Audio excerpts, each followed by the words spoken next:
দেখো কতগুলো গোলাপ পেয়েছি আজকে। কি ভাবছো কেউ দিয়েছে? আরে না না, নিজের টাকায় কিনেছি বস। যাই হোক, অতটাও সৌভাগ্য আমার এখনো হয়নি, তো কেন এই গোলাপগুলো কিনেছি চলো তাহলে তোমাদের বলি।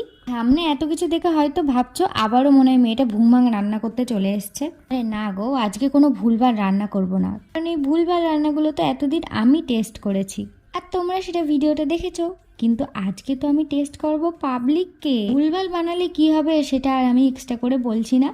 তো এবার বলি কি বানাচ্ছি। হ্যাঁ, ঠিকই বুঝতে পেরেছো, আমি কেকই বানাচ্ছি আজকে। না বাবু, সব খাবার নিয়ে এক্সপেরিমেন্ট করলেও এই কেক নিয়ে এক্সপেরিমেন্ট করার সাহস কিন্তু আমার নেই, কারণ এটার জন্য কিন্তু আমি কোর্স করেছি, এটা আবার আমি নিজে থেকে বানাইনি।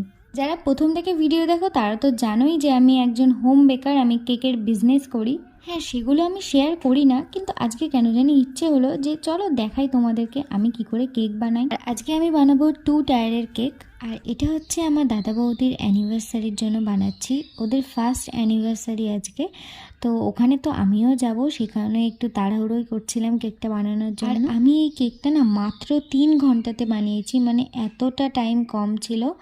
আর এটা আমি বানিয়েছিলাম পাইনাপেল ফ্লেভারের। আমার কাছে না পাইনাপেল আর রসমালাই কেকেরই বেশি অর্ডার আসে। তো যাই হোক, এটা হচ্ছে ওপরের পার্টটা, এটাকে আমি এখন ভালো করে ক্রাম কোডিং করে নেব। আর এই কেকটা বানাতে গিয়ে যে আমাকে কত কিছু ফেস করতে হয়েছে সেটা তো আর বলারই কথা না। যাই হোক, লাস্টের দিকে আমি প্রচণ্ড ভয় পেয়ে গিয়েছিলাম, আমি প্রচণ্ড তাড়াহুড়ো লেগে গিয়েছিল, ভীষণই প্যানিক করছিলাম। আর এটা হচ্ছে নিচের কেকটা, এটা কিন্তু এগলেস কেক ছিল, সে কারণে এরকম দেখতে হয়েছে।